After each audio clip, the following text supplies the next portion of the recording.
Hello, this is Margaret Ajibade, the STEM Positive Disruptor. And today I have a special guest on Maya's conversation. Again, this is the third time we're meeting. There's going to be one more section of this. But his name is Guy Huntington, and he describes himself as a trailblazing identity and learning visionary. His remit basically is to identify problem solving for humans and AI systems. And in the first two parts, we spoke about the journey as to why he felt it was important.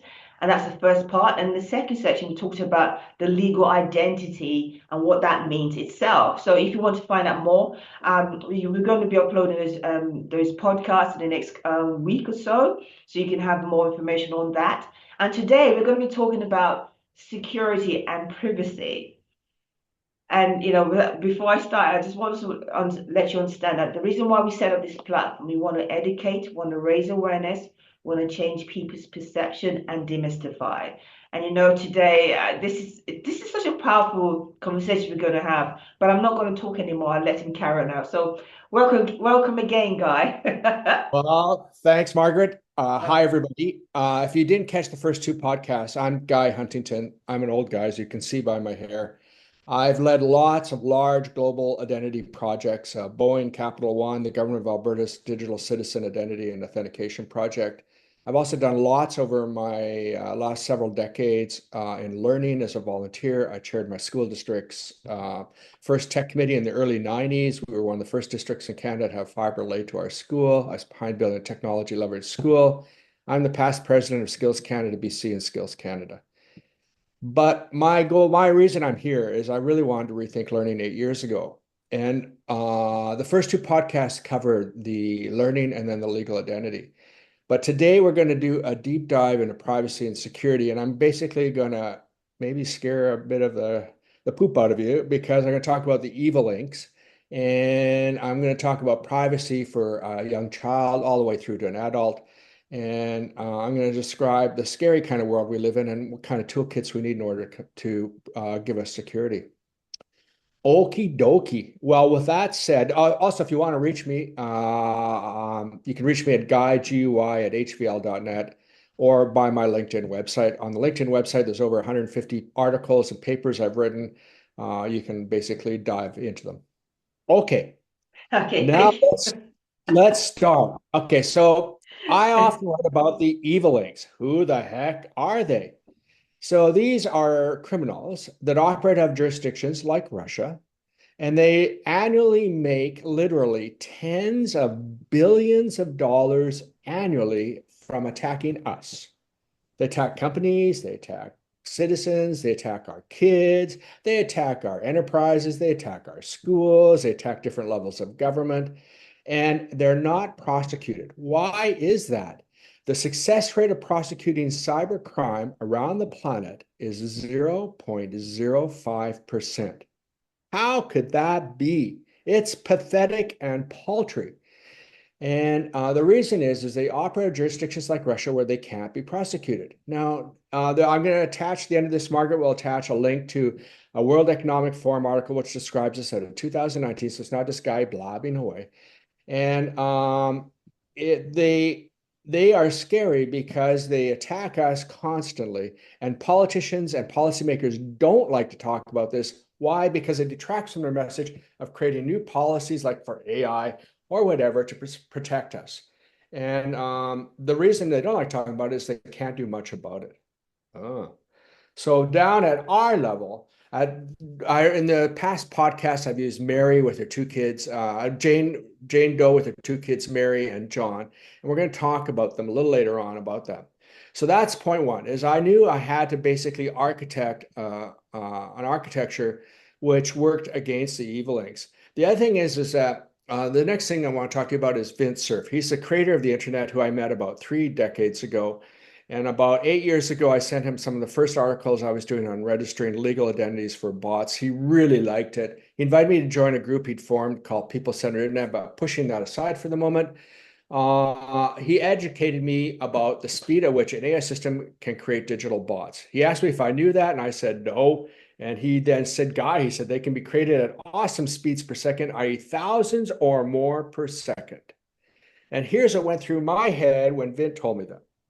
I could see the evil links leveraging an AI system on any jurisdiction on the planet, and it would produce increasingly malicious digital bots at speeds of thousands or more per second, which then attack all of us. And the next second, they're operating in all the jurisdictions on the planet because little electrons whiz across borders. And I thought, holy shit, I thought, this is bad. I thought, how are we going to protect ourselves from this? And that's bad. So I knew that I had to architect a framework which could protect us. At the end of the podcast, I'll give Margaret some links to two recent attacks just to give you guys an idea of the sophistication of these bots. One of them is a $25 million deep fake fraud attack against a company out of Hong Kong just this past spring, where the accountant thought he was talking to the CFO and it wasn't. It was a bot. Oh my God. And they transferred the money to the evil links. The other one is a story out of Australia about last year, I think it was. And it was about a girl who had all these deep fakes photos done on her, sex photos. And again, bots are increasingly able to do that. So it goes down to our little kids all the way up to us old people like me. So that's that. Then the third thing I want to talk about is that group that Vint invited me to join. I met a guy called Pat Scannell. Why does that matter? By day, he works on 5G systems. By night, he's writing two books, which are just ready to be published. And he sent me this curve, which sums up in one little pic all the hundreds of thousands of words I've written. And he shows a technology curve, which is like a hockey stick. It's logarithmic going straight up. That's the tech change curve. And then the next steepest curve is our cognitive ability to keep up, i.e., we can now no longer cognitively keep up with the tech change. Then the third one is social. The next one is business, and the slowest rate of change, politics, i.e., governments. And I realized then that I had to use that article, that pick lots in my articles I've written, which I did. I used it in presentations like this that I'm giving to you.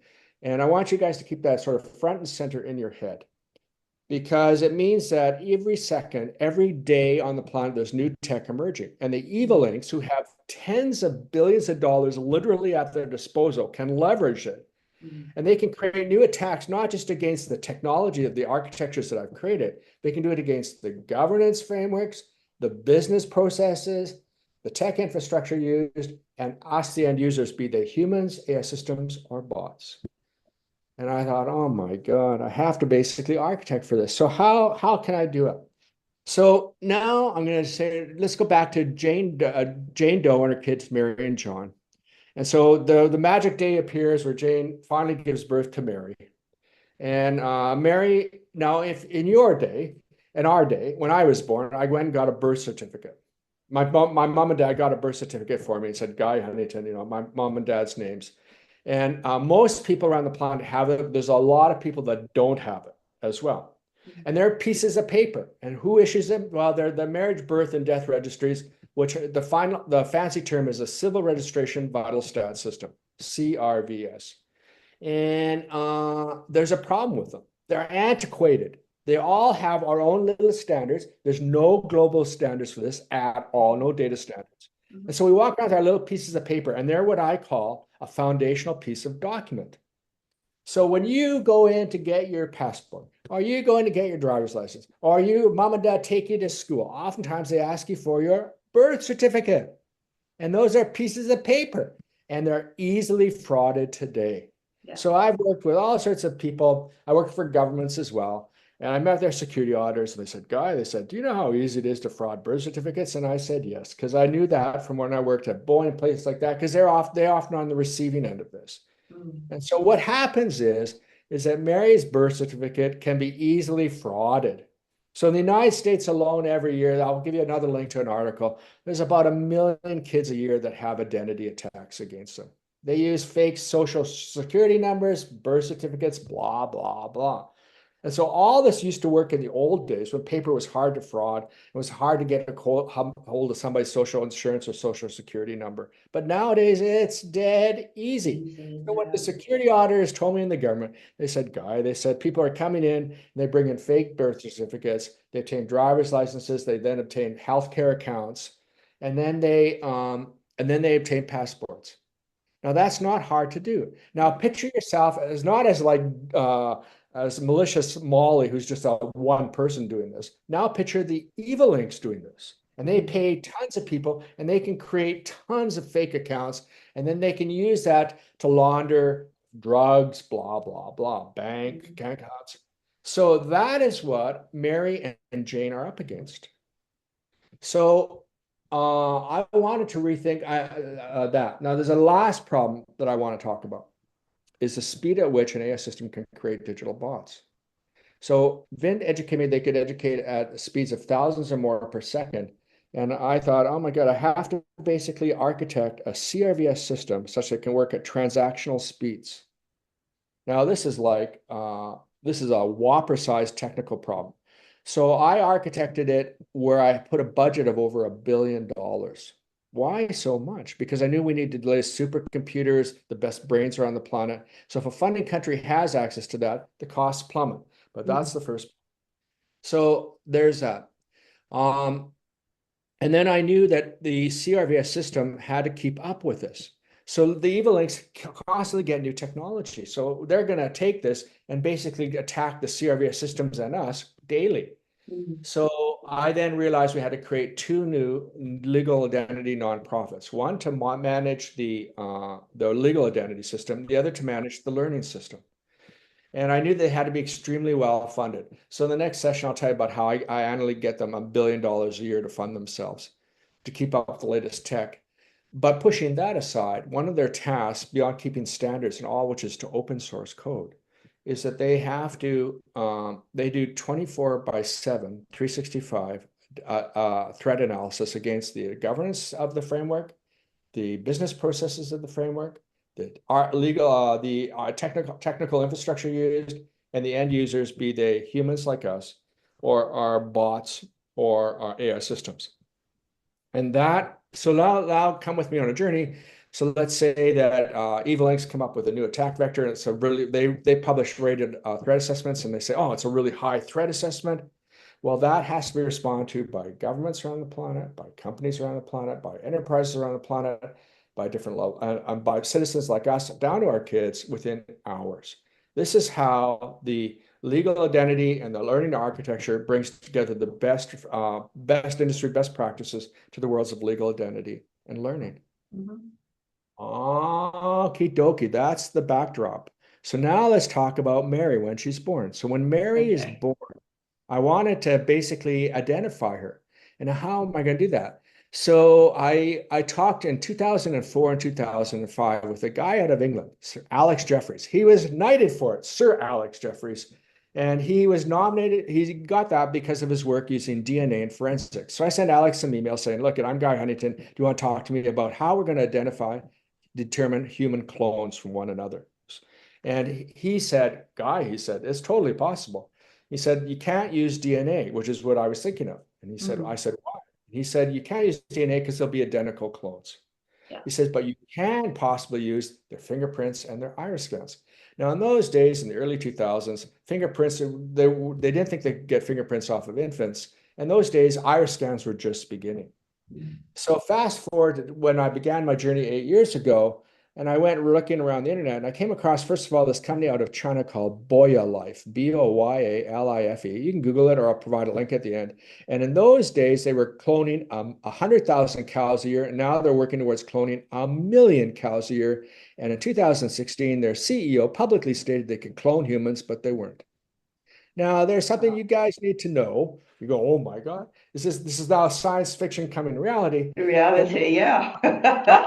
Not all countries around the planet signed the UN Charter against human cloning. So it is inevitable that at some point human clones are going to appear, and they cross over borders physically and digitally. So how can you determine Mary Doe 1, 2, 3, 4, 5? So that's where you need the fingerprints and iris scans. So then I came across a guy out of Michigan State University, Dr. Anil Jain, who in 2015, 2016, he started publishing papers where he and his team were piloting in the United States and in India the use of infant fingerprints. Now that is common. You can easily do it. Okay, now iris scans have also become really common. Yeah. So now the problem is, can an infant keep their eyes open? I know. So this is what I proposed in my architecture. That at birth, we take Jane Doe's fingerprints and we put them in the CRVS database. And then we also, when they keep her eyes open, we take her iris scans.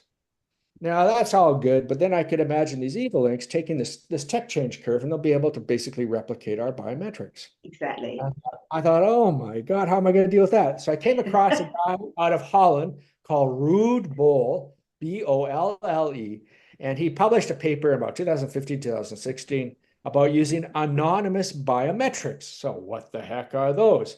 So what he did Exactly. is he was talking about taking a biometric and digitizing it, and then and then applying to that a secret number. Ah. Ah, So I could see hypothetically, this is all hypothetically, that yeah. if it all worked magically, that when Mary was born, Jane would give a secret number, and that would then encrypt Mary's fingerprints and her Mm. eye scan when she could become of age. And they could then use them later on. Now, that's that. That's all like lovely stuff, Guy. And hopefully it all works. And I wrote on the business case, I wrote about if it doesn't work or it can't scale, blah, blah, blah. But let's assume it does work. So the next problem is how are we going to uh, I was worried about the CRVS being constantly attacked by the evil links. And that happens a lot. Like what? The Aadhaar, Aadhaar. It's the Indian National Identity System. It's been successfully hacked twice. Their biometric, and at the age 5, everybody gives their biometrics. So those biometrics are now stolen. And so I thought, oh my God, this is reality. This is what nobody thinks about, or very few people think about. So I thought, I don't want those databases are going to be attacked. They are going to be breached. And I thought, how the heck am I going to protect Mary and Jane? And so the way I did that was I wanted when the identity is created, I want to immediately push it out to a database which Mary and Jane control. So I got the idea from a guy out of Washington State University, and he said, give everybody a database on the planet. Now, pushing aside the maintenance of that and that, which is another thing I'll talk about the next podcast, but I wanted to do that. So in my head, when he told me that, I got the term of a SOLIC, a source of legal identity and credential truth. So the CRVS system, when Mary is born, they immediately take that information, including her biometrics, and they pump it out to the SOLIC, which is a database which Mary controls through her whole life, but Jane controls while she's a legal minor. Mm. Oh, so then on top of that, so that's part one. That's part one of the security thing. So we're in control of their own data. On Mm. top of that, I then wanted to have the ability of Mary and Jane to leverage their legal identity information. And Mm. I've been around the planet lots. I've traveled overland through large portions of the planet and a long time ago. And I realized that there's many, many poor people who don't have access to tech. Or the people like my mother, who's 94 years old and lives in a dementia care. She's in a mental lockup in a care home. And she no longer can look after herself either. So Mm. how's my mom going to prove her identity? And Mm. how are all these poor people going to prove their identity? So that led me to then thinking about legal self-sovereign identity devices. So at the bottom of the heap, you have the SOLIC, the source of legal identity and credential truth. On Mm. top of that, I wanted to create legal self-sovereign identity devices. And in my head, I created 4 of them. One of them is in your wallets, you carry a smart card. That could be like your legal identity. Yeah. Another one could be your digital app they use. Mm. A third one could be, this is Guy the Dreamer vision. I had a physical bracelet, which contains your legal identity information, which you can talk to, and Mm. is biometrically linked to you. So if somebody else puts on the bracelet, it won't work. Mm. And the fourth one was I could see a chip being implanted into us. And I'm not really keen on that, but it is possible. So those are the 4 types of legal self-sovereign identity devices. So then that was that. So then we got the SOLIC on the bottom. We've got the legal self-sovereign identity devices. And then I was picturing Jane or Mary walking down a street in the not so distant future.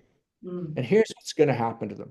As they walk down the street, all sorts of people and bots are walking towards them, physical bots, there's also on the cars and on the buildings, there's cameras. These cameras are microscopic. They could be embodied in our glasses that we wear. They could be embodied in our clothes, IoT devices in our clothes. Yeah. And I thought, oh my God, how is Jane going to? All those devices can predict, they can identify Jane without her permission, and they can also predict Exactly. behavior. And I thought, oh my God, I say that a lot because I thought, oh, how am I going to architect for this? So I thought, I can't wave a magic wand. So, but it requires new laws and regs which are enforced globally, which require everybody to give their consent before they can be identified and their behavior predicted. Mm. Pushing, I know that's not easy. I know it's not all going to work really well, but that's step Okay. one. Step Okay. number, I don't have a magic wand. No. Step Okay. two is I thought we had to give Mary and Jane abilities to instantly preset conditions as they walk down the street, or Mary goes in a playground or goes into school or blah, blah, blah. And so I created the concept of a PIAM, a personal identity access management system. It sits on, so you have the Solix at the bottom, the Yeah. LSSI devices. And on top of that, you have the PIAM, and it's an AI leveraged service. So Mary or Jane could preset it before they walk out the door, and they could say they don't want to release their identity to anybody. Oh, But where's it sitting? Because okay, I'm sorry. Can continue. I'll ask the questions we'll later. have the conversation afterwards. So you have these PIAM devices. It's all real, and it's not all like straightforward. It's all going to snappily work easily together. But I could Okay. see that with these new tools, we could then leverage it to protect ourselves. Yeah. So let's say that Mary is in school and she has deepfake videos produced of her without her consent. Now, that could be done by a malicious boyfriend, or it could be done by the evil links. It's already So happening. with the PIAM, it Mhm. can basically continue to surf the net and detect these incident videos, these videos being detected. Now, the other thing is we all have to have our own digital signatures. So every time we produce digital content, we need to be able to digitally sign it via our PIAM or our LSSI devices. Now, once we give our consent, all of that flows into the SOLIC down at the bottom of the heap. So from birth to death, we have a track record of all the consents we've given. Now, if you're lucky enough to live in a place like the EU, where they have GDPR Article 17, which is an article, it's the right to be forgotten, you can go back in time and say, on this date, I gave my permission to use blah, blah, blah, and now I want to revoke it. Now you have all those consents in one place. That is the end of the architecture. Now, there's an article I wrote about Jane Doe, an identity day in the life of Jane Doe, and you guys can read it at the end. And I'll provide Margaret with the links. And this is how, over time, we can rebuild a security trust framework. It's not perfect, but that's the best I can do. End of my babble. Oh, one more thing. Whoops, I haven't quite finished. So then, Pat Scannell, Pat Scannell introduced me to this gal called Divya Chander about 3 or 4 years ago. She's a US physician and anesthetist, and she's fascinated with how our brains work. Yeah. And she nearly scared the poop out of me when she told me that Guy, she said, AI can now literally read our minds. I said, what? They can literally read what I'm thinking? She said, yes. And I thought, holy schmoly.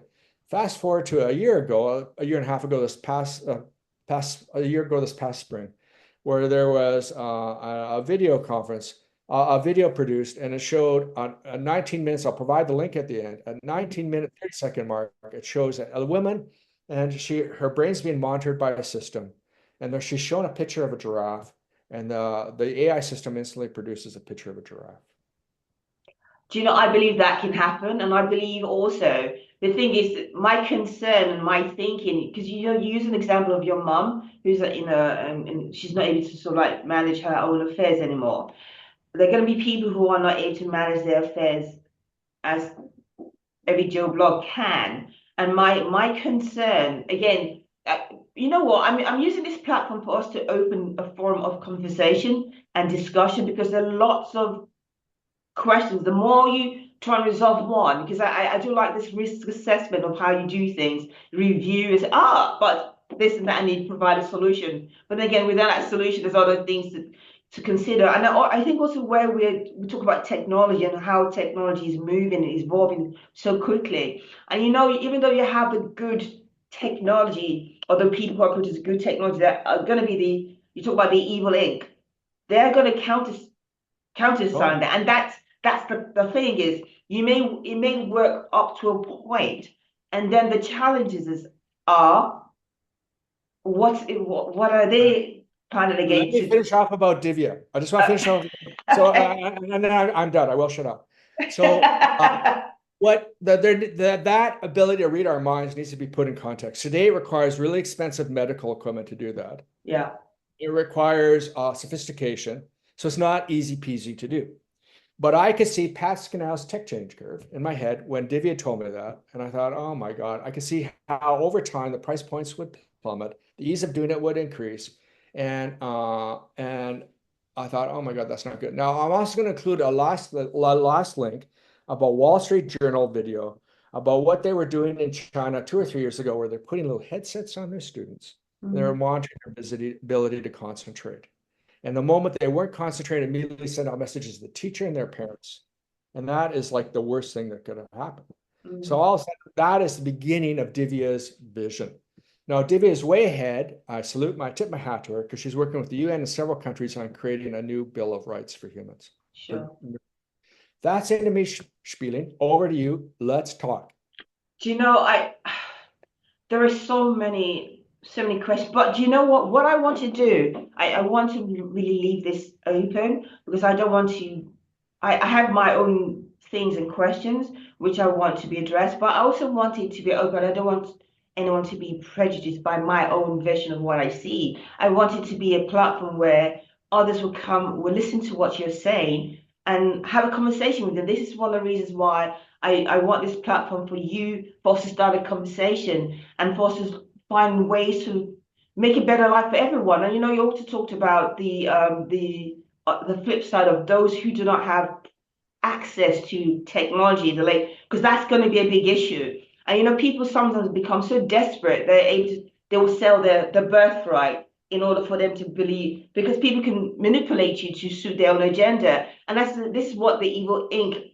you describe and are doing. You have the good guys and you have the bad guys. How do we then monitor that? How do we always be one step ahead of them?